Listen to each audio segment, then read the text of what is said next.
Bismillahirrahmanirrahim. Assalamu alaikum dear students. Myself Dr. Saida Nureen and today we are going to study a very important and interesting topic of force and motion chapter and that is projectile motion. अभी तक जितनी motion आपने पढ़ी थी वो linear motion की बात की थी, straight line motion which is the one dimension motion. अब जो हम बात करें वो टू डायमेंशन मोशन की बात करें which is the projectile motion. और इस टू डायमेंशन मोशन को ये इसकी डेफिनेशन है, ये आप देख सकते हैं. Projectile motion is the two dimensional motion under the constant acceleration due to gravity. अब टू डायमेंशनल मोशन का मतलब है कि ये दो डायमेंशंस में होती है, एक्स में और वाई में. ये स्ट्रेट लाइन मोशन नहीं है अब आपकी, ये लीनियर मोशन नहीं है जो कि वन डायमेंशन में होती थी, अब ये टू डायमेंशन मोशन में होती है. और under constant acceleration due to gravity यानी ग्रेविटी का मुकम्मल, जाहिर सी बात है जब कोई चीज़ ऊपर की तरफ जाती है तो वाई कोऑर्डिनेट की तरफ जाती है तो फिर उसके ऊपर ग्रेविटी जो है वो ज़रूर असरअंदाज होती है.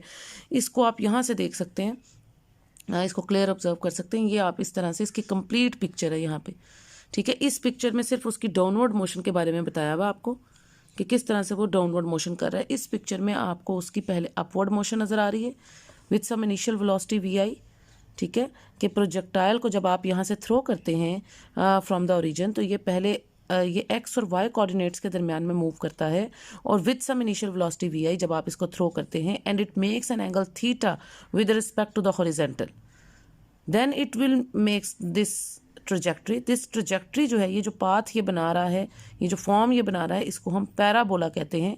सो this trajectory is known as, इसको आप पैराबोला, यानी जो कर्व है मैथ्स का, ये मैथ्स का एक कर्व है जिसका नाम है पैराबोला.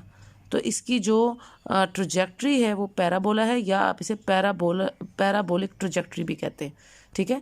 तो ये मैथ्स के कर्व का नाम है, जैसे सर्कल है, रेक्टेंगल, स्क्वायर एक कर्व्स के नाम है. इसी तरह ये जो ट्रजेक्ट्री बनाता है इसको हम पैराबोला कहते हैं. इसकी एग्जांपल सबसे इंपॉर्टेंट ऐसी है कि जैसे एक क्रिकेटर है और वो बॉल को थ्रो करते हैं, तो जब वो बॉल थ्रो करते हैं तो वो कोई स्ट्रेट लाइन मोशन में या हॉरिजॉन्टल डायरेक्शन में नहीं जाती, ना ही वो सिर्फ वर्टिकल डायरेक्शन में जाती है. उनकी उस वक्त जो थ्रो होती है बॉल की वो इस तरह से जाती है between X and Y coordinates and they throw the ball with some initial velocity which makes an angle theta with respect to the horizontal axis and then this whole trajectory और ये जो whole path है आपका जो वो जो ball cover करता है वो उस वक्त under the action of gravity वो कवर करता है. पूरे टाइम ऑफ फ्लाइट के दौरान पूरे उसके पॉइंट ऑफ प्रोजेक्शन से लेके ये जो ओ पॉइंट है ये इस वक्त उसका पॉइंट ऑफ प्रोजेक्शन है जहाँ से आपने बॉल को थ्रो किया है. और ये जो सेकंड पॉइंट है ये point where it hits back the ground, ये वो पॉइंट है जहाँ वो दोबारा ग्राउंड को आके हिट करता है या जो दूसरा खड़ा है वो कीपर वो उसको कैच करता है, ठीक है, बॉल को. तो ये वो पॉइंट है. तो जब भी प्रोजेक्टाइल उस ऑब्जेक्ट को कहते हैं जिसको आप थ्रो करें, जैसे उस वक्त वो जो आपका क्रिकेटर है वो बॉल को थ्रो कर रहा है तो वो बॉल जो है वो उसका प्रोजेक्टाइल है. सो जिस चीज़ को आप थ्रो करते हैं वो आपका प्रोजेक्टाइल होती है. विद सम इनिशियल वेलोसिटी आप उसको थ्रो करते हैं और वो कोई ना कोई एंगल थीटा बना रही होती है with respect to the horizontal X axis. then that projectile, the motion of that projectile is known as projectile motion. और उस तरह की जो मोशन होती है प्रोजेक्टाइल की जो कि दो डायमेंशंस के अंदर होती है, एक्स और वाई कोऑर्डिनेट्स के अंदर, with some initial velocity V I and making an angle theta with respect to X axis, this type of motion of the projectile is known as projectile motion, ठीक है. So दो तीन अहम points हैं इस projectile motion के. First point तो ये है कि projectile motion is a two dimension motion. कैसी मोशन है? टू डायमेंशंस के अंदर होती है. Number 2, the projectile should be projected with some initial velocity V I. वो जो प्रोजेक्टाइल है उसे कोई ना कोई इनिशियल वेलोसिटी वी आई के साथ प्रोजेक्ट किया जाता है, यानी थ्रो किया जाता है, फेंका जाता है. Number 3, and the initial velocity with which the projectile is projected it makes an angle theta with respect to horizontal x-axis. और वो इनिशियल वेलोसिटी जिससे आप प्रोजेक्टाइल को थ्रो करते हैं या फेंकते हैं वो या प्रोजेक्ट करते हैं वो कोई ना कोई एंगल थीटा बना रही होती है with respect to the horizontal X axis. ये 3 अहम पॉइंट्स हैं जो आपके प्रोजेक्टाइल मोशन के. और एक और अहम बात कि when the projectile is projected then it will be move under the action of gravity. तो फिर जब वो प्रोजेक्टाइल इस तरह से मूव करता है, जब अपने पाथ को कवर करता है तो during its motion it will move under the action of gravity. वो ग्रेविटी के असरअंदाज रहता है, यानी ग्रेविटी उस पर एक्ट करती रहती है उसकी पूरी मोशन के दौरान ग्रेविटी हमेशा उस पर एक्ट करती रहती है। एक बात आपने याद रखनी है, ग्रेविटी हमेशा उन ऑब्जेक्ट्स पे एक्ट करती है जो वर्टिकल एक्सिस में मूव करते हैं। अगर कोई चीज़ सिर्फ हॉरिजेंटल एक्सिस में मूव कर रही है तो उस पर वो ग्रेविटी ना इंक्रीज़ होगी ना डिक्रीज़ होगी, ठीक है ना। उस पर तो ग्रेविटी एक्ट कर रही है लेकिन उससे ग्रेविटी ना इंक्रीज़ की तरफ होगी ना डिक्रीज़ की तरफ। जब कोई चीज़ वर्टिकल एक्सिस में मूव करती है, जैसे अब आपने इस प्रोजेक्टाइल को इस तरह ऊपर की तरफ फेंका है, तो वर्टिकल एक्सिस में मूव करते हुए ग्रेविटी चीज़ों पर ज़्यादा असरअंदाज होती है। किस तरह से कि अगर तो वो चीज़ ऊपर की तरफ जा रही है तो ग्रेविटी उसे नीचे की तरफ खींचती है, और ऊपर की तरफ जाते हुए ऑब्जेक्ट की जो ग्रेविटी उस पर एक्ट करती है वो -g होती है। इसी तरह अगर कोई ऑब्जेक्ट नीचे की तरफ आ रही है तो फिर जो ग्रेविटी है वो +g के बराबर होती है, यानी उस पर पॉजिटिव ग्रेविटी एक्ट कर रही होती है, ठीक है। यानी अब आप ये प्रोजेक्टाइल मोशन के दो हिस्से कर सकते हैं इसके पाथ के। ये देखें, ये जो इसकी पैराबोलिक ट्रेजेक्ट्री है या जो पैराबोलिक पाथ है, आप इसके दो पार्ट्स कर सकते हैं ना। ये देखें इस तरह से, एक यहाँ से लेके यहाँ तक, ये मैक्सिमम हाइट का पॉइंट है कि आपके ऑब्जेक्ट पहले ओरिजिन से लेके ये मैक्सिमम हाइट तक गई। अब ये यहाँ से लेके जो मैक्सिमम हाइट तक का पॉइंट है ये इसकी अपवर्ड मोशन का पॉइंट है, और मैक्सिमम हाइट पर पहुंचने के बाद उस ऑब्जेक्ट ने वापस डाउनवर्ड डायरेक्शन में आना है, यानी ये फिर उसकी नीचे आने का टाइम है। यानी ये वो टाइम है जिसमें आपका जो प्रोजेक्टाइल है वो अपवर्ड मूव कर रहा है, ये वो टाइम है, ये वो पाथ, और ये पाथ उस टाइम में कवर किया जा रहा है जब वो प्रोजेक्टाइल जो है वो डाउनवर्ड मोशन की तरफ आ रहा है, ठीक है। तो ये दो हिस्से हैं आपके इस पूरी प्रोजेक्टाइल मोशन के। एक तो पहले ओरिजिन से लेके अपवर्ड मोशन, जहाँ तक उसकी मैक्सिमम हाइट का पॉइंट, जहाँ तक वो अपवर्ड मोशन कर रहा है, और फिर उस मैक्सिमम हाइट से वापस डाउनवर्ड मोशन की तरफ वो आ रहा है, ठीक है, तो मिनिमम हाइट की तरफ। तो ये दो हिस्से आपने इस प्रोजेक्टाइल मोशन के। यहाँ पे इस डायग्राम में आपको सिर्फ उसकी डाउनवर्ड मोशन दिखाई जा रही है, मैक्सिमम हाइट से लेके डाउनवर्ड मोशन। अब आप इसमें देख सकते हैं, पहले आपको मैं इसमें बता दूं कि हर पॉइंट पर जब आपने ये जो इनिशियल कंपोनेंट ऑफ वेलोसिटी लिया है, तो ये initial component of velocity at every, इसके दो कंपोनेंट्स बन रहे हैं ना, एक्स और वाई कोऑर्डिनेट्स, क्योंकि 2 डायमेंशन मोशन है, तो at every point it has X and Y coordinates. इस तरह से हर पॉइंट पर एक्स और वाई कोऑर्डिनेट्स हैं। किसके? एक्स और वाई कंपोनेंट्स हैं वेलोसिटी के। अब ये देखें, एट एवरी पॉइंट बिफोर, यानी 0 ओ से लेके मैक्सिमम हाइट तक और मैक्सिमम हाइट से मिनिमम हाइट तक, हर जगह। अब आप देख सकते हैं ये Vx है, this is the horizontal component of velocity at every point, Vx।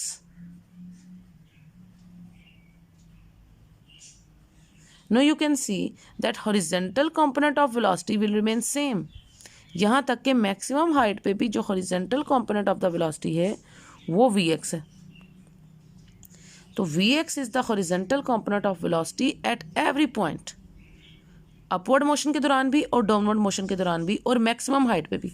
जो आपका x कंपोनेंट ऑफ वेलोसिटी है उसमें कोई चेंज नहीं आ रहा, जबकि y component of initial velocity जो है Vy, वो जब ड्यूरिंग द अपवर्ड मोशन वो ऊपर की तरफ है।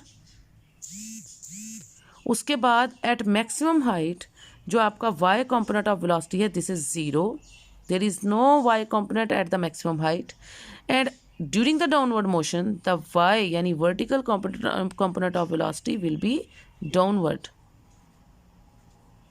ये आपको नजर आ रहा है कि अपवर्ड मोशन के दौरान vertical component of velocity upward होगा, मैक्सिमम हाइट पे वर्टिकल कंपोनेंट ऑफ वेलोसिटी 0 होगा, और डाउनवर्ड मोशन के दौरान vertical component of the velocity जो है वो डाउनवर्ड होगा। जबकि horizontal component of velocity will remain same जब वो ऊपर पहुंच रहा था, यानी during the upward motion. Maximum height पे भी आपका horizontal component of velocity Vx उसी तरह पॉजिटिव एक्स डायरेक्शन में रहा है, और डाउनवर्ड मोशन में भी आपका horizontal component of the velocity जो है वो उसी पॉजिटिव एक्स डायरेक्शन में रहा है। इसका मतलब है there is no change in the horizontal component of velocity. और जब हॉरिजेंटल कंपोनेंट ऑफ वेलोसिटी में कोई चेंज नहीं आ रहा तो इसका मतलब है Ax शुड बी 0, यानी एक्सेलरेशन जो है फिर वो एक्स कंपोनेंट ऑफ वेलोसिटी की वजह से वो 0 होगी, बिकॉज आपको पता है acceleration is the rate of change of velocity. अगर वेलोसिटी के हॉरिजेंटल कंपोनेंट में कोई चेंज नहीं आ रहा तो इसका मतलब है कि X component of the acceleration should be 0। Whereas Y component of the velocity जो है एट एवरी पॉइंट वो चेंज हो रहा है, पहले वो अपवर्ड है, फिर वो 0 हुआ, फिर वो डाउनवर्ड हुआ। इसका मतलब है कि आप वाई कंपोनेंट ऑफ वेलोसिटी में चेंज आ रहा है तो उसकी एक्सेलरेशन 0 नहीं होगी।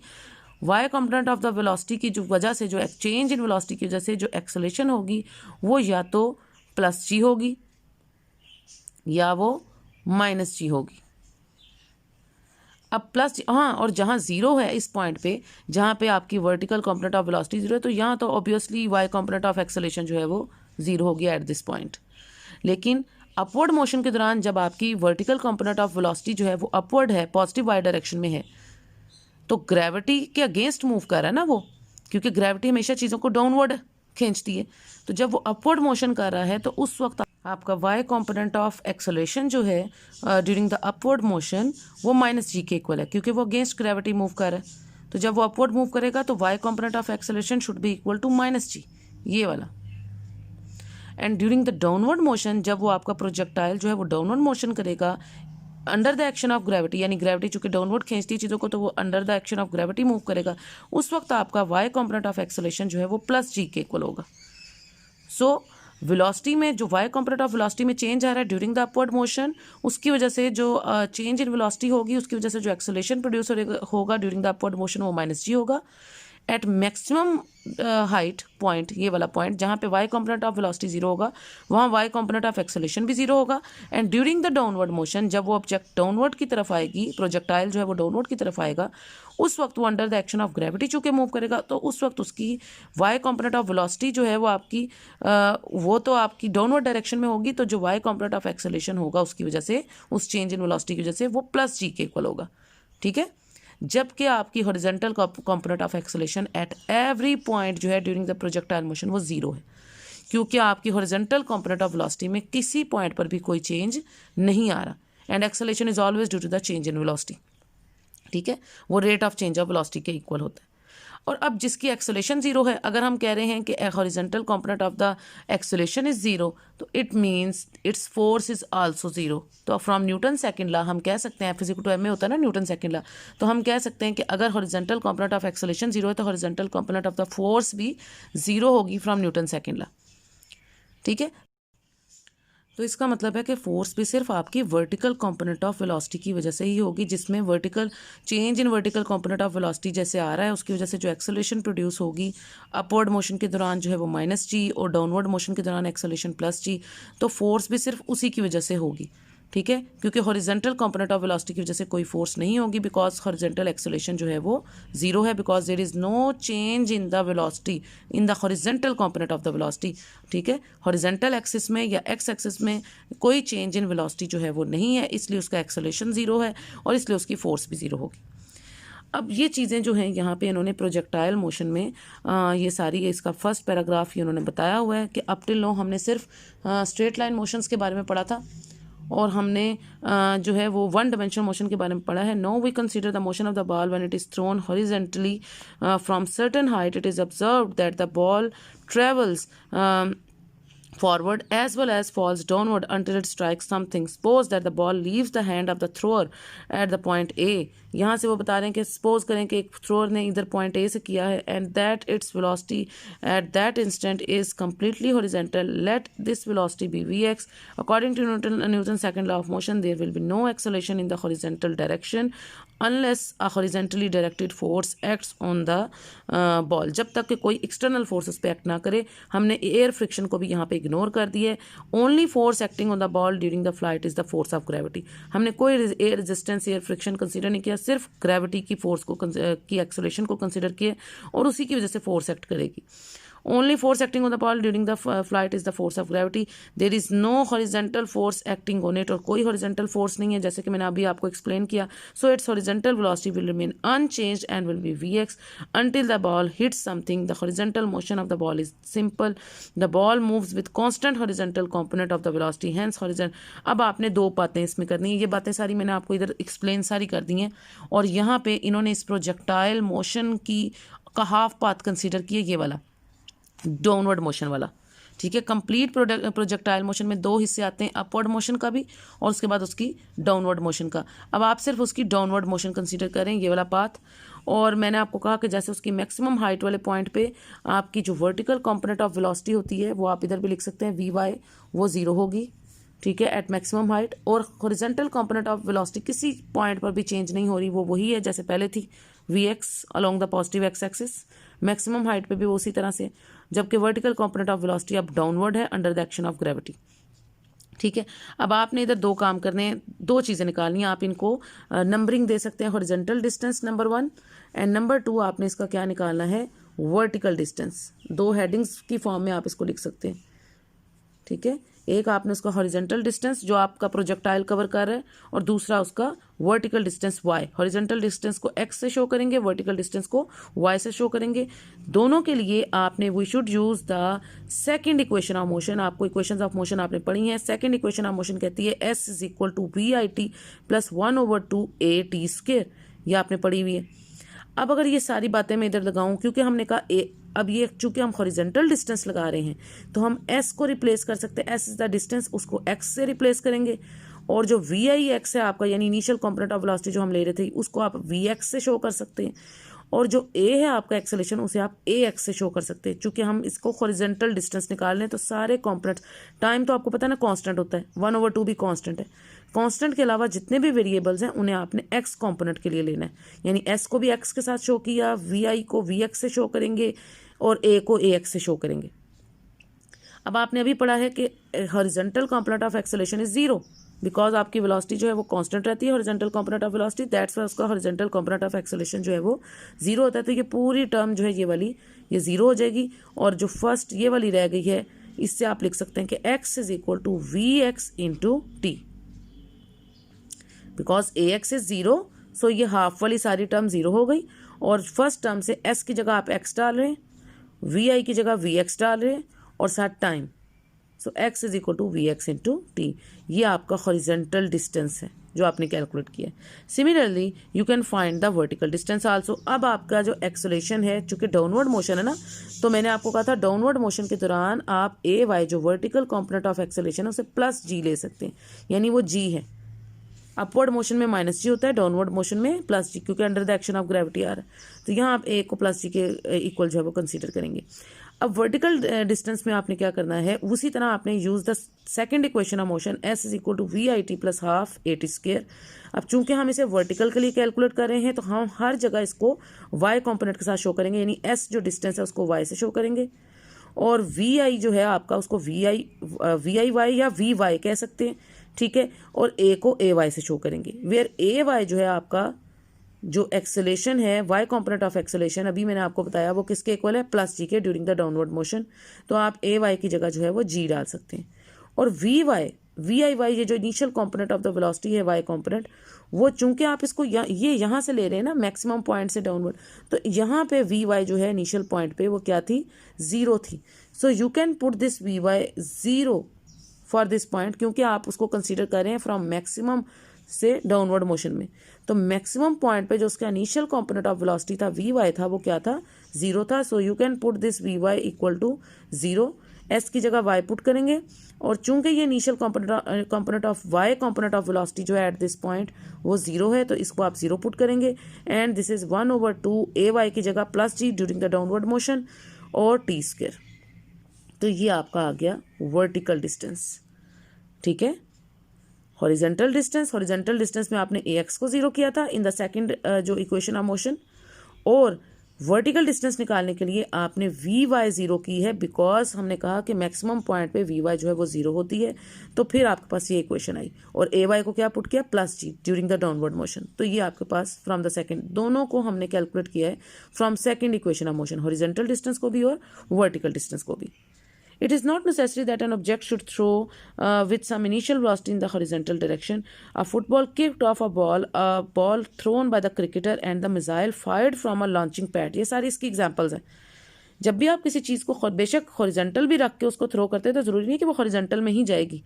जैसे जो इंसान बॉल थ्रो कर रहा है, जो क्रिकेटर बॉल थ्रो कर रहा है, या जो फुटबॉल जब वो किक करता है, फुटबॉल का जो प्लेयर है जब वो फुटबॉल को किक करता है तो वो खड़ा तो हॉरिजॉन्टली होता है ना, ज़मीन से ही किक कर रहा होता है, लेकिन वो बॉल सीधी, ज़रूरी नहीं है कि वो सीधी हॉरिजॉन्टल डायरेक्शन में जाए, वो क्या बना लेती है, 2 डायमेंशनल मोशन कर लेती है, वो एक्स और वाई दोनों में चली जाती है, यानी वो अपवर्ड मोशन भी कवर करती है, वर्टिकल डिस्टेंस में भी जाती है, वर्टिकल डिस्टेंस भी कवर करती है, वर्टिकल डायरेक्शन में भी जाती है, और हॉरिजॉन्टल डिस्टेंस भी कवर करती है, यानी हॉरिजॉन्टल डायरेक्शन में भी जाती है। हालांकि वो कार उसको हॉरिजॉन्टली किक कर रहे होते, लेकिन वो चली 2 डायरेक्शंस में जाती है, एक्स में भी और वाई में भी। तो ये सारी उसकी एग्जांपल है। A football kicked off a player, a ball thrown by a cricketer and the missile fired from the launching pad, all projected at some angles with the horizontal and are called projectiles. ये तमाम ये जो examples आपको दी, इन सब को किसी ना किसी एंगल के साथ ही, वो एंगल क्या है, ये थीटा, जैसे मैंने आपको बताया था कि किसी ना किसी एंगल थीटा के साथ उन्हें प्रोजेक्ट किया जाता है और उसके फिर दो कंपोनेंट्स बन जाते हैं, एक्स और वाई कंपोनेंट्स, और फिर आप उनको कैलकुलेट करते हैं। अब चूंकि उनके वेलोसिटी के दो कंपोनेंट्स बने हैं और उन सब को हम क्या कहते हैं, प्रोजेक्टाइल्स। मैंने आपको कहा था वो ऑब्जेक्ट जिसको आप थ्रो करते हैं वो प्रोजेक्टाइल होती है, ठीक है, विच, और उसकी इनिशियल वेलोसिटी कोई ना कोई एंगल थीटा बना रही थी with respect to the horizontal axis. अब आप ये जो हॉरिजॉन्टल और वर्टिकल कंपोनेंट ऑफ वेलोसिटी जिसकी हम बात कर रहे हैं, इनको आप यहाँ से कैलकुलेट कर सकते हैं। ये देखें, हॉरिजॉन्टल कंपोनेंट ऑफ वेलोसिटी और वर्टिकल कंपोनेंट ऑफ वेलोसिटी। फिर जब आप इन दोनों के कंपोनेंट्स कैलकुलेट कर लेंगे तो उसके बाद आप इसका मैग्नीट्यूड भी निकाल सकते हैं और डायरेक्शन भी निकाल सकते हैं। ये एक्सरसाइज आपने पहले चैप्टर नंबर 2 में भी की है कि किस तरह से अगर एक वेक्टर जो है वो कोई ना कोई एंगल जब हॉरिजॉन्टल के साथ बना रहा होता है तो आप उसके दो कंपोनेंट्स ले लेते हैं ना, एक्स कंपोनेंट और वाई कंपोनेंट, और फिर जब उसके एक्स और वाई दो कंपोनेंट्स होते हैं, यहाँ पे वेलोसिटी की हम बात करें, एक्स और वाई दो कंपोनेंट्स हैं इसकी, तो फिर हम उसका हॉरिजॉन्टल कंपोनेंट कैलकुलेट कर सकते हैं, उसका वर्टिकल कंपोनेंट भी कैलकुलेट कर सकते हैं, उसका मैग्नीट्यूड भी निकाल सकते हैं और फिर उसकी डायरेक्शन भी निकाल सकते हैं with the help of their components, ठीक है।